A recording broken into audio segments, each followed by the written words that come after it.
I was in Lucknow in the morning meeting political players on both sides of the aisle, and it's quite clear when you speak to the key leaders of the India alliance that there is no clarity at this moment on the exact contours of the seat-sharing alliance, whether indeed in the end they'll be able to achieve some form of consensus on how to split seats between them, or whether they'll have to fight alone. In fact, they're preparing also for the worst-case scenarios. Therefore, given that elections are likely to be announced somewhere in the middle of February, is the India alliance now losing precious time and taking it just way down to the wire, where even if seats then in some states get announced, there isn't enough time to mount a meaningful fight against the BJP? To talk about this and more in the State of War 2024, I'm joined by Rajdeep Sardesai, back from his New Year holiday. Rajdeep, welcome, great to have you. Also with us on this broadcast representing the Congress Party, Supriya Shrinit. We've got Ghanshyam Tiwari from the Samajwadi Party and Shehzad Poonawala from the BJP, and I have Amitabh Tiwari,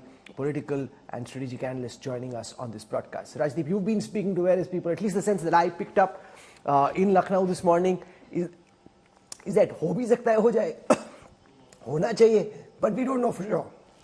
You know, Rahul, the fact is that it's been about 5 months since the India alliance has been talking about seat sharing. You will recall end of August, early September, there was a meeting in Mumbai where they said in their declaration, we will begin the process of seat sharing at the earliest. We're now in January and you've got an election that's likely to be announced end of Feb, early March. So a lot of time has been wasted, frankly, by the India alliance, because the Congress, which is the major magnet of this alliance, was focused on the 2023 state assembly elections. That's point number one. Point number two, Rahul, when you look at the actual details, you're looking at 6 major states with 232 seats on offer, where this alliance and seat sharing is focused upon. Of these seats, Rahul, 172, or nearly well over 2/3, were won by the NDA last time. So that's what it's not as if this is an all India seat sharing. This is primarily, in my view, focused on 6 states: Uttar Pradesh, Delhi, Punjab, Bihar, Bengal and Maharashtra. These 6 states are critical. And therefore, it's for the India alliance, they wasted 4 months in the process. And my final point, Rahul, let's be clear. All this seat sharing is all very well. The truth of the matter is there are about 150 seats at least where the fight is between the BJP and Congress, where seat sharing doesn't matter. And the BJP won 90% of the seats, more than 140 of them. What is the Congress doing about focusing on those seats? So it's one thing to talk about seat sharing. It's another thing to get your act together for the seats where there's a direct fight. So put them all together and you get a sense that the India alliance is racing against time now. They've delayed this way too much. You've got one formation that's racing towards the finishing line. They've got the act in order, not just with the consecration of the Ram temple, the massive mobilization, Supriya Shrinat, that's being carried out in all the 543 constituencies, taking people there. They're planning day by day how to take this out to different parts of society, how to involve, make it a people's program. And the Congress and the India allies don't seem to be able to decide 3-4 in Delhi, 4-3, 5-2. Very simple, basic questions which by now should have been resolved, but somehow haven't been. Is the India alliance frankly just running out of time now? So hugely touched by your concern, and also Rajdeep's for that matter actually. But I would like to understand, how else does alliance work? Obviously, there will be figures quoted. Obviously, we will have to reach a final figure. And obviously, seats are not going to be announced in August or in September or whenever we met in Mumbai. Seat sharing is a thing that's done off record. It's done behind the curtains, and then one comes and announces them. So when were you expecting that announcement to happen? As soon as the Mumbai meeting ended, we should have come to the India Today studios and announced these are the number of seats we will be contesting, these are the number of seats X will be contesting and Y will be contesting. That's not how it works. And obviously there will be pull and push between allies, because we've all come together. The reality is there is one common principle, and on one common thing we agree, that we all need to fight together. We cannot be spending our forces otherwise. So with that in mind, obviously there'll be pull and push. Obviously one party is going to say they need X seats, which we believe are way too many. There will be places and states where we will compromise. So I don't understand what is this humdrum about. Actually, and I'll just take 10 seconds to say this, your concern, very well taken. But to say that the other side is on the finishing line, really? Are we not expecting Shivraj Singh Chauhan to actually turn around and revolt? Look at the kind of statements he is making. Shivraj Singh Chauhan ने अभी कहा, राज तिलक होते होते कभी वनवास हो जाता है. पोस्टर से तस्वीरें ऐसे गायब हुई मेरी जैसे गधे के सिर से सींग.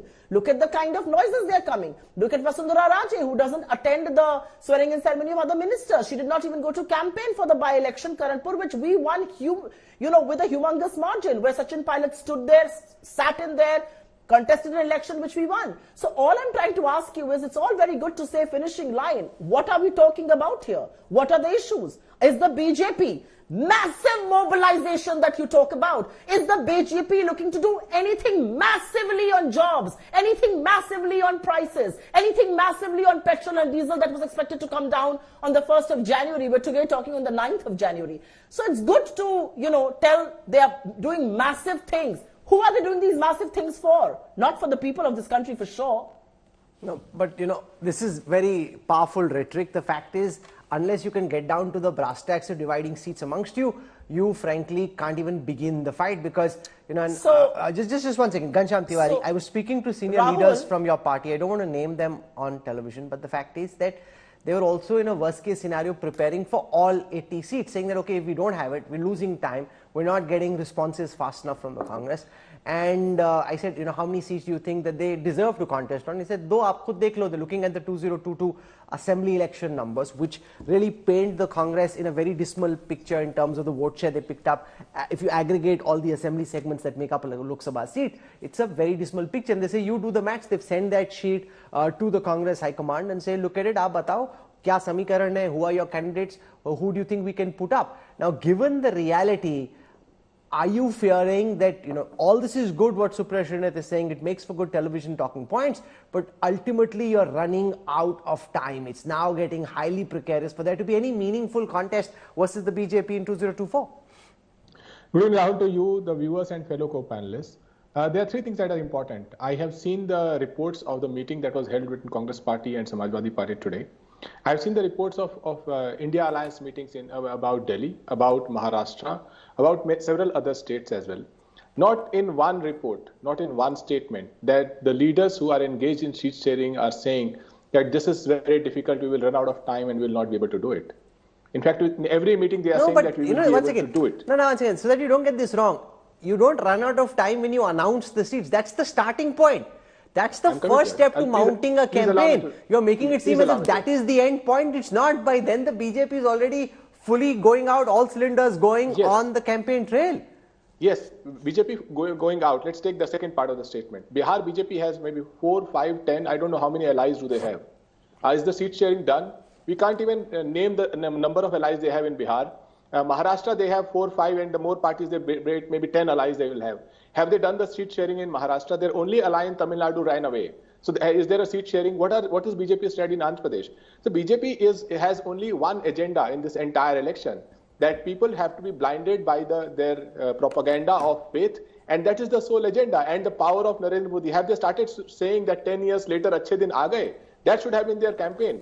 Achhe Din Aa Gaye, Fir Se Modi Ji. That is not the campaign. Their strength is visible because across the platforms in India, we see that there is only one agenda that BJP is presenting, कि हम मंदिर बना रहे हैं. No, but that's a very powerful agenda. No, one second.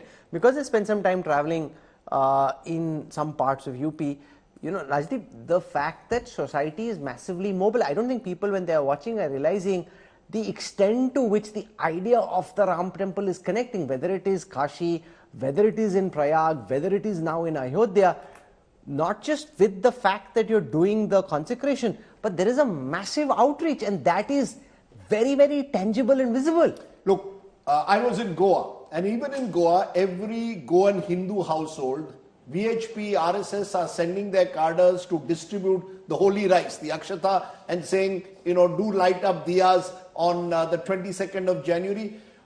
The BJP, RSS, VHP, Sangh Parivar is clearly intending to make this a massive mobilization. You're right. and then use that as a build-up to 2024 general elections. On the other side, the fact is that you've got Rahul Gandhi undertaking a yatra, so a lot of the Congress resources, Rahul, will now be invested in the next few weeks in the yatra. You see, I was in Karnataka this morning and a Congress leader told me this is a time when we've got to go out and campaign aggressively. If our resources are going to be invested in Rahul Gandhi's yatra, are we getting enough value for what we are putting in? Is a question mark that he raised. My point is, Rahul, Supriya Srinath says seat sharing is always done at the last moment. It's not done 4 months earlier. Let's take that as a point. The fact is, elections are about chemistry as much as arithmetic. Just look at what is happening in Bengal, for example. Adhir Ranjan Chaudhary, the moment he enters Kolkata, the first thing he does is target Mamata Banerjee. You've got in Punjab, Mr. Bajwa and Mr. Maan exchanging some barbs against each other virtually on a daily basis.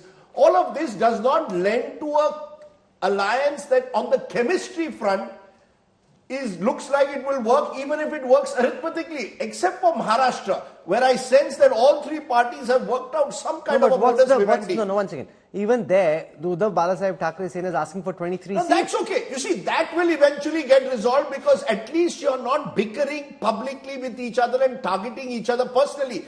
Adhir Ranjan Chaudhary in Bengal targeting Mamata Banerjee and Trinamool targeting the Congress, or what we are seeing between the AAP and the Congress in Punjab. In today's day and age of multimedia, all those videos will go viral. So when you contrast the BJP, which is going into this election very consciously knowing what its agenda is and what its narrative is, what its leadership is, versus the other side, which appears at the moment unable to get its act together, I think it's a combination of arithmetic and chemistry. The match, Amitabh Tiwari, will soon be over. While you're still trying to determine who the India Alliance batsman will be, what the batting order will be, the match will soon be over. Do you think the India Alliance is running out of time, or as Supriya wants to project, they still have enough time to get their seat-sharing alliance in order and put up a meaningful fight? In 2019, the elections dates were announced on March 10. So it's less than or almost 2 months from now. When we compare NDA versus India, we tend to forget that NDA is a settled alliance. BJP is the clear captain of that alliance. 90% of seats and vote share are with the BJP. So whatever decision it will take is largely going to be accepted by the allies which are remaining in NDA. But in INDIA bloc, there is no clear leadership. And that is why all these issues have cropped up in the India bloc. Who is the leader is not sure. There are many equals among these regional parties. And Rajdeep ji was mentioning about 6 states. So out of those 6 states, in 2 states, UP and Bihar, 100% opposition unity is not possible. Even if the India bloc is able to formalize some sort of an alliance, BSP is not part or will not be part of the alliance in UP. So it's a weaker alliance compared to 2019. And CPM and Congress both cannot be accommodated in West Bengal. So the alliance itself is weaker. Secondly, in 4 states, which is 25% of the Lok Sabha seats, the alliance is more or less settled because these are old alliances and not alliances which have been formed just before the elections to take on the BJP, which is Maharashtra, Bihar, Jharkhand, and Tamil Nadu. These account for 134, 132 seats. And in the balance, around 25% of seats, no alliances are required because that is largely a BJP versus Congress contest where regional parties do not have a single vote. It is Congress which is largely on its own. So arithmetic is important, and just by joining hands, see, in any alliance, there has to be a seamless transfer of votes. 2 plus 2 in alliances are not equal to 4. It's usually 3 or 5. A seamless transfer of votes. How can a seamless transfer of votes happen in Punjab when bulk of the vote which Aam Aadmi Party got in 2022 was anti-Congress? How can an alliance even be possible in Kerala, 20 seats, wherein the CPM and the Congress have been fighting against each other for long? So now the India bloc parties will need to finalize seats, and Maharashtra, see, again, is a tricky situation because Congress is now the #1 party by virtue of split in Shiv Sena and NCP. But Shiv Sena is demanding 23 seats. How is that possible? That's not possible. So of course, pulls and pressures are happening, and we'll have to see whether some of these allies still remain with the Congress. All this is good news, Shehzad Poonawala, from the BJP's perspective, because your opponents can't decide their batting lineup. But respond to the points that Supriya Srinath was making, that all this is distracting from what she believes are the key issues of jobs, unemployment, issues of growth. She says that's where the focus should be. While you're doing all this big mobilization in the name of the Ram Temple, you're kind of doing this in a way to distract from what the opposition thinks are the core issues of the voters. Starting from the last point that you said first, is Swami Prasad Maurya in my party? Is Chandrasekhar in my party? Is Udayanidhi Stalin in my party? They are the ones making commentary on these issues of Sanatan Samapti rather than on issues of Berozgari. I'm happy to come for a debate only on unemployment with Supriya Srinath. We in fact had this debate in the 3 state elections where she got thrashed badly. Madhya Pradesh got voted in after 18 years and they got thrashed and removed from power in 5 years. So we are happy to have a conversation on that. Secondly, coming to your first question where you said that I'll be very happy. No, actually, in a democratic setup, they have a right to explore all options, including being hypocritical and opportunistic. And I remember Supriya being eloquent when she did a press conference on how the Aam Aadmi Party is corrupt to the core, and then coming and doing an alliance with them. In fact, in 1984 riots, Delhi Assemblies passed a resolution that Bharat Ratna of Rajiv Gandhi should be taken away. I have the news report. But forget that. I am saying they still have the right to do that. They have a right to decide on their seats. My simple question is only this, that BJP has a mission and a vision, because of which we got 50% votes on 224 seats. We are going to take that to 350 seats. So even if they come together, we are getting 50% plus votes. For instance, Uttar Pradesh, we got 49% vote. Our aim is 60% vote there. So even if SP, BSP, Congress all come together, doesn't matter, because I want to take the country to the 3rd spot. I want to take 13.5 crore people out of poverty. I want to give people toilets. I want to make the economy better. Having said that, I have just 1 or 2 questions to ask. There are 3 kinds of states in India. One set of states where the alliances are already there for a long time, say Bihar or Tamil Nadu or a Jharkhand, right? No problem there. Then there are states where Congress and BJP have one-on-one fight, Madhya Pradesh, Rajasthan, no problem. The states where they require it the most, Rajdeep's friend state Bengal, Uttar Pradesh, they need it in Telangana, they need it in states like, they need it in other states. Why do they need an alliance in Telangana? They need it in Telangana especially because the BJP has increased its vote share and got 4 Lok Sabha seats in the last round of Lok Sabha elections. And this time we will be pegged to get maximum number of Lok Sabha seats, even more than the Congress party, even though they've won the Vidhan Sabha elections. So they need to have alliances in states like Gujarat, Delhi, Punjab, Bengal. And just give an example. Yesterday they were talking with the Aam Aadmi Party. Yesterday Pawan Kheda, who's somebody who's higher than Supriya in the pecking order, has come out and slammed Bhagwant Mann government for what they're doing to Khera. Yesterday you have Samajwadi Party saying that we have nothing to do with BSP, and today Avinash Pandey has spoken to your channel saying that we want the BSP in the alliance. Is Ghanshyam Tiwari okay with BSP in the alliance? No, of course not. So these are the contradictions. But having said that, Rahul, we don't care what they are doing. We are focused on what our mission is for the country, that is to take this country forward. And by the way, just one last statement. You can't do politics of 90s in 2024. This, idhar se idhar lao, idhar se idhar lao. These people are born with hatred against each other. Aam Aadmi Party came to power by extinguishing Congress. Samajwadi came to power by extinguishing Congress. And today they are fighting with each other. Rajdeep, the fact is that in this election, the BJP has the momentum after winning in the 3 assembly elections in the heartland. They have the personality of the Prime Minister, his popularity, and they have the machine. It's almost as if the opposition is hoping that some miracle will happen which kind of helps them do well. They're almost hoping against hope. They've really got nothing going for them. Shehzad and I may disagree on various issues, but I think he's made a good point that somewhere the opposition is stuck in the politics of the 1990s, and dare I say even 2004 and 9, when these kind of coalitions were almost acceptable, were almost the norm at times, because there was no party that was in any position to come close to 272. Narendra Modi has changed the politics of the country in 2014 and 19. He's effectively made the BJP a party which is capable of getting not just 272 but 300 plus, even with a 37% vote share. So if the BJP typically that's the exaggeration that we'll get 60% vote share. But even if you aim for 41 or 42% vote share nationally, you're taking yourself once again to 300 plus. You can't therefore just take on that alliance by relying on the arithmetic of elections. I know a lot of questions have been raised over whether this alliance and seat sharing will work. Seat sharing may eventually work. because the sheer desperation of the situation where the opposition finds itself in, where the government is using state power and institutional power at times to subjugate the opposition, will be used to bring them together. But what about the chemistry? And that's where I think is the difference between the politics of the 90s and the politics of today.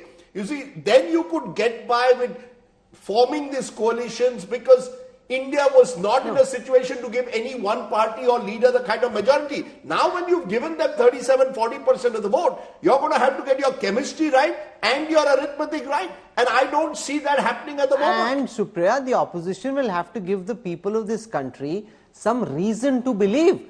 What is it that they are voting for? Who is it that they are voting for? What will these people do if they come to power? You're up against the most formidable election machine modern day India has seen. And at this moment, it's like a ragtag coalition, like a Lagan 11, which requires some kind of frankly, an electoral miracle of sorts to be able to win against the mighty BJP. That's just the fact, the way it is. So let me take your film analogy. Who ended up winning that match? I hope you remember Lagan 11. It's a fluke, you know. Anyways, I mean, surely you're not expecting or banking on a Lagan-like 11 situation to win. I mean, that can't be your best hope. No, I'm not. I'm not.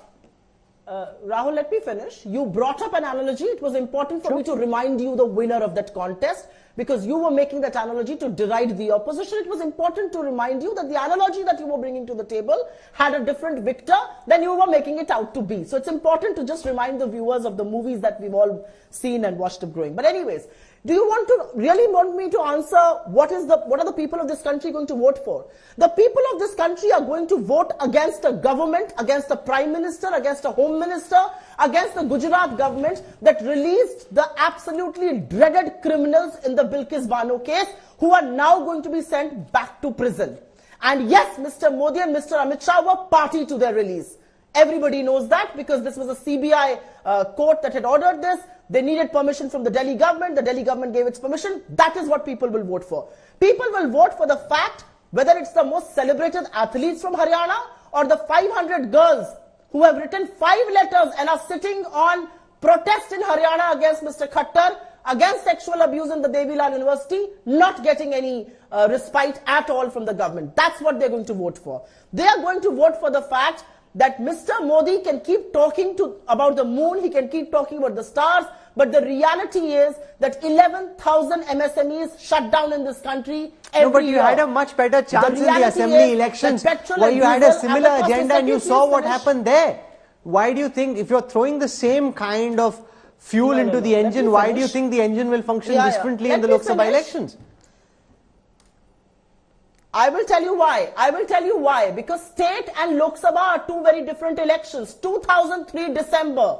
We lost Madhya Pradesh, we lost Chhattisgarh, we lost Rajasthan. The only state we won was Delhi. We came back despite the huge India Shining campaign, and that is what is going to happen. And I want to just put one thing on the table. Yes, people of this country don't like the politics of the 90s and the 2000s. The people of this country don't like the politics where you call somebody corrupt and accuse him of a 70,000 crore ghotala and then go and form the government with him. I'm talking about Ajit Pawar. The people of this country don't like the fact that a Hemanto Biswa Sarma or a Narayan Rane or a Suvendu Adhikari are all very taken care of when they join the BJP. So to talk about your shifting dunes as far as your own ideology and ideas are concerned, it comes very rich from the BJP. And I want to make one last point, and I think that last point is important. You can dismiss what I say as rhetoric and take on and hang on to every word that comes from the BJP's mouthpiece. But the reality is that elections in this country are fought on ideology. And as far as the India Alliance is concerned, we may have our differences like we rightly should in a democracy. But all of us agree that laws in this country cannot be made when you expel 150 MPs from parliament. All of us agree that joblessness is the biggest crisis of our times. All of us agree that prices need to be reined in. So let Supriya, you've spoken, let Shehzad respond. Institutional misuse, overreach, that you're suffocating people, giving them a sense we're living in an autocracy, and the time comes, suppression, I think the people will vote against you. Okay. There couldn't have been a worse day to say this when Karti Chidambaram has been issued a show cause for saying Rahul is less popular than PM Modi. By the way, they say we have to save democracy. They say Mamata is killing democracy in Bengal. They say Kerala mein Pinarayi Vijayan is killing democracy. Sudhakaran and KC Venugopal have called him a psychopath. Quote unquote, I'm not making this up. And they say that Mr. Arvind Kejriwal and Bhagwant Mann are killing democracy in Punjab when Khera is arrested. Today they are going to save democracy with those they accuse of killing democracy. I actually take objection to your analogy. You should have used Thugs of Hindustan, another Amir film which bombed on the box office. Just so that the Lagan analogy doesn't backfire, it's because it's a ragtag team. I mean, they won, but that's a fluke. You could have said Bhanumati Ka Kunba, but I will say Thugs of Hindustan. So it fits in both cases. The film also bombed, and it was actually a ragtag alliance of corrupt people, which they are. Now let me tell you, she talks about corruption. Lalu is convicted first time in 2013, and Pawan Mudi is also convicted. Please, can you please not have her interrupt, Rahul? I have not interrupted. I heard her out. She ranted for 5 minutes. Now let me have my say. That's only fair in a democracy. And there's already 3 people from their side. As well. Supriya, you know, let him speak. Go on. Supriya, you know, you should be the last person issuing certificates. You know, Rajdeep, she left journalism and next day became a pravakta. She should be the last person lecturing about democracy and media and other things. So Rahul, even when she gives very generous advice to you about media, she should remember her past. Anyways, now let me come. Now Rajdeep, don't let me. She's interrupting me. Can you control her from interrupting? Thank you. I have not made it personal. She is constantly interrupting. Rahul, you are seeing what's happening. She's not allowing me to speak. Supriya, let him speak. I'll come back to you for a counter. Go on. By the way, when Supriya Shinde... He has to stop being a crybaby. Now next comes the victim card. Next will come a victim card. Can you please control her and reel her in, or else We've just got the year started. Supriya Shinde, I know that we are heading into election mode, but let him speak. I'll come back to you. Fader goes down just for the moment. Let him speak. We'll come back. Supriya, we'll come back to you. Supriya Shinde comes on 8 p.m. shows and lectures you about women, ask her when was the last time she tweeted about Nitish Kumar and his objectionable statements in assembly. Tell her when was the last time Supriya Shinde and her loud mouth spoke a word about Vera Muthu, who has been accused of 17 people, 17 women, including Chinmaya Shripada, of sexually assaulting them, and not an FIR has been filed. Ask Supriya Shinde where she was when Shanti Dhariwal was given a ticket. Ask her where she was when Mewaram Jain was given a ticket and was only suspended, and then Belgavi happened and the High Court said that it was worse than what happened to Draupadi. Please ask Supriya Shinde where she was. Now Supriya, pipe down, have a little bit of courtesy for your co-panelists to complete what they have to say. Thank you very much. Now let me come to the accusation of, the state power, etc. The state power issue, Rahul, as I have addressed. Be an adult for a Rahul, change. as I have addressed. Responsibility for your action and your Rahul, words. as I have addressed. May I complete? Rahul? Go on. Thank you. Rahul, as I have addressed. Let's assume we are the most dictatorial people. Why aren't courts giving relief to Sanjay Singh and Manish Sisodia? And is it not true that the Aam Aadmi Party's corruption has been spoken of in great depth by this same lady, by a press conference? Forget everything else. I'll give you the hypocrisy of this. No, but in the Bilkis Bano case, the Supreme Court came down hard on the attitude and the behavior of the Gujarat government. Absolutely. And did anybody come out and justify it? No, but how, after the Supreme Court has said what they have, how can you justify it? Nobody can justify. But then, in the same line, please stop ranting. Stop ranting. I'm talking to Rahul. 2 adults are speaking. Stop ranting. Stop ranting. When the Belgavi incident took place, you are a crybaby. Everybody knows that. Supriya Shinde, you are nearing the age of 60, I think. You should behave your age. You are a terrible anchor, and you are even worse as a co-panelist. So please wait your turn. That is courtesy and manners. Thank you. What happened to that? Okay, once again, this is getting personal for no reason. No, but Rahul, I was speaking. But 20 seconds, you've been speaking for too long now. She must be allowed to respond. She's been interrupted. She interrupted me 50 times. You've also seen it. Okay, you've spoken enough now. No, let me give me just 10 seconds. 10 seconds. Okay. You know how many times we did shows, including with you, where she said Adani is a corrupt man, 20,000 crores. Adani is investing in Tamil Nadu 47,000 crores. He went and met Revanth Reddy and they are investing there. He went and met Nitish Kumar, they are investing there. Sharad Pawar met him and inaugurated the office. Is Adani corrupt? If he is, then why is he meeting Revanth Reddy? You said you had proof, na? 20,000 crores. Okay, now one second. Shehzad, you've spoken. Now let Supriya respond. Supriya. No, I have a very simple point to make. I mean, look at the audacity of the BJP. The culprits of Bilkis Bano were released on your order. The last thing you should come and tell me is whether I spoke on something or not. Where is Did you speak on Nitish? And where is the women? Did you speak on Nitish? Let us speak. Did you speak on Shanti Dhariwal? Shehzad, now let us speak. I'm just giving her a taste of her medicine. 500 women. 500 women in Haryana. You know, you can make goons sit in your studio. Vera Muthu. No, okay. No, Shehzad. No, one second. Shehzad, let us speak. You wanted courtesy from her. Extend the same courtesy. Did she extend it to me? Supriya. Vera Muthu. Speak on that. Let the crybaby talk then. Supriya, you know, name calling is the last resort of a utter fool who has nothing to back up his or her arguments. Name calling is the lowest form of debate. And I know that you will indulge in it because that's all you're capable of. Keep name calling. Okay, let Supriya speak, please, Shehzad. Vera Muthu. No, 1 second. This is not right, Shehzad. You wanted her to be silent. She started no, it, I'll end it. Shehzad, this is not right. Let us speak. Only for your sake, I'll keep quiet. Go on, Supriya.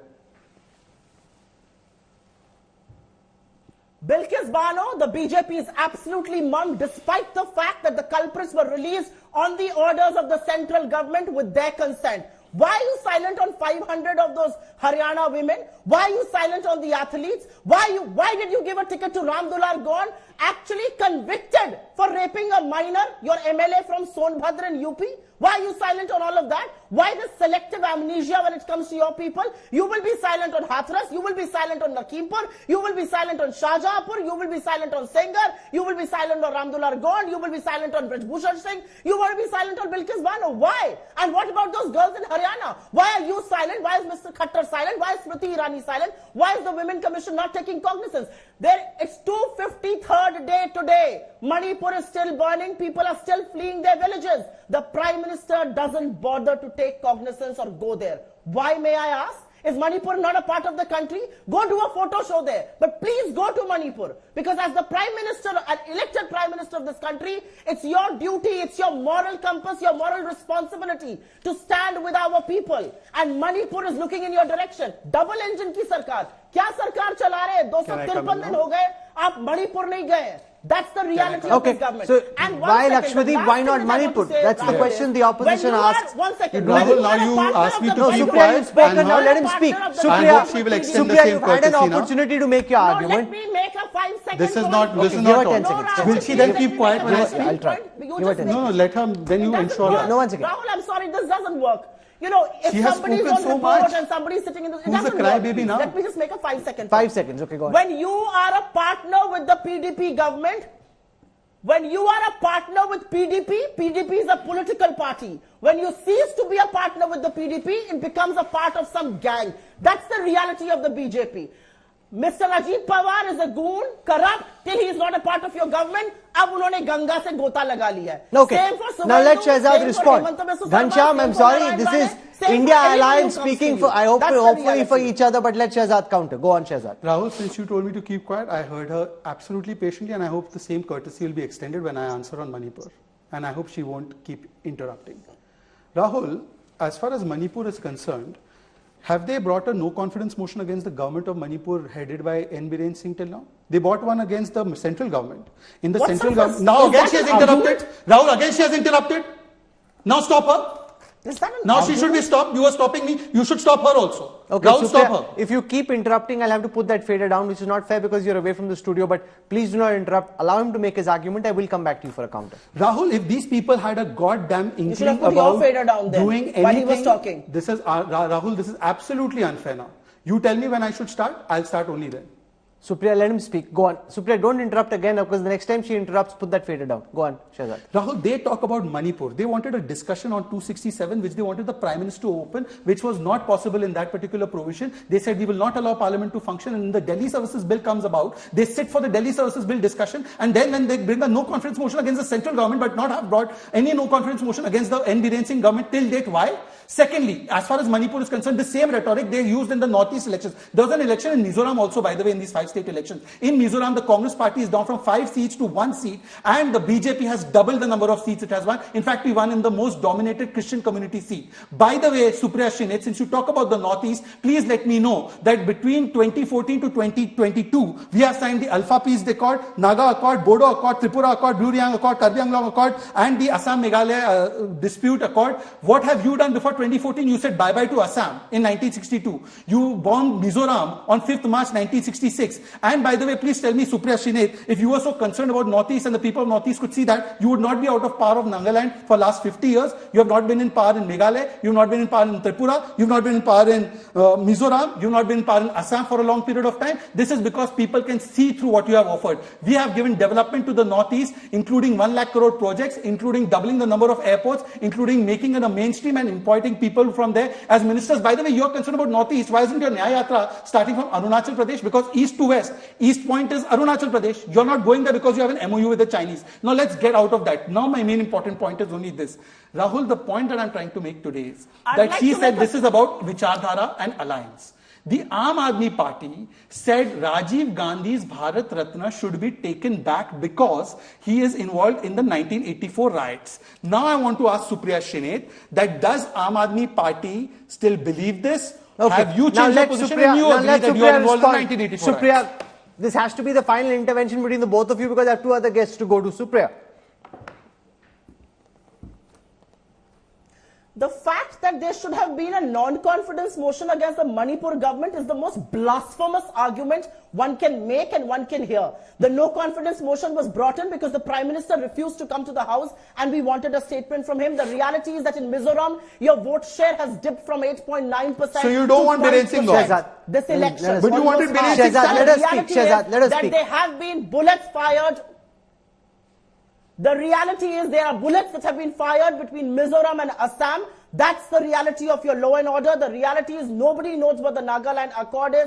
The reality is that Manipur has been burning for 253 days. If this is your idea of a successful governance model or a successful middle Northeast report card, then God save this country. And just for your kind information, instead of coming and blabbering a rhetoric here, maybe you would like to go and see what the route of the yatra is. There is a reason why we are starting from Manipur, because it is important we tell our brothers and sisters there that we stand with them. We are giving them the importance by starting the yatra from there, but we are going all the way to Arunachal Pradesh. Go and see the route map and then come and peddle your lies here. The reality is that you thought that Mr. Modi was a cheap copy of Hitler. You said you will die but never campaign for cheap copy of Hitler. The reality is you're sitting here and making all kinds of blasphemous content. Don't make me embarrass you by actually throwing back nonsensical stuff that you've said against my opponents while you were on the other side. Save yourself the trouble, save yourself the graceless honor that I don't want to bestow on you. So don't come and peddle lies here. You have Amitabh Tiwari, before I wrap up this discussion, political fireworks aside, शिक्षा का मामला नहीं है, सर्वथा ये गलत बात है ये करके quote unquote Supriya Shrinet, with whom she is forming an alliance today, and she has accepted that Rajiv Gandhi was the murderer of Sikhs, therefore she is accepting Aam Aadmi Party support. Amitabh Tiwari, political rhetoric aside, this man has to be made to shut up. Supriya Shrinet, mind your language. Amitabh Tiwari, given the fact that the India allies still haven't been able to announce a seat-sharing alliance, now we're counting in hours and days. How much more time do you think they have? Or do you think what should have been done in September, October still hasn't been done, means probably for 2024 it's already too late? They have probably time till 14th of January when Rahul Gandhi starts on the Bharat Jodo Yatra 2.2, because after that he will be busy and it's very difficult that the Congress party will be able to take a decision once he is on the ground. See, the momentum is with the BJP because of the 3-0 scoreland in the Hindi heartland. BJP won 187 of the 225 seats in 2019 here. And the 190 odd seats, the BJP versus Congress direct contest, the BJP has clearly seems to be an hedge. But the differentiating factor between India and NDA is the Modi factor.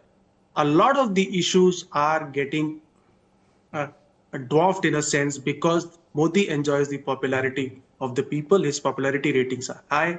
In 2019, he got 1/3 of the BJP votes and even 25% of the votes for the allies and almost 8.5 crore votes. So largely the difference is the Modi factor. And since it's a national election, 37% people voting in the name of the Prime Minister face.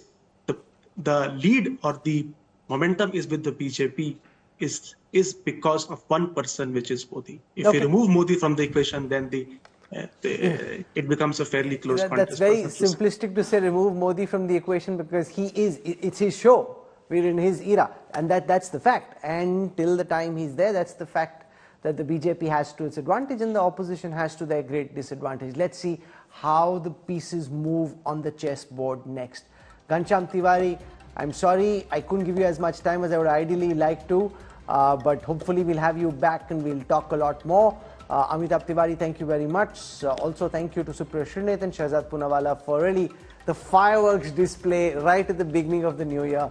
And this is where the election season is just, people are getting out of the new year mode, getting into election cycle, and we've got all kinds of fireworks taking place already.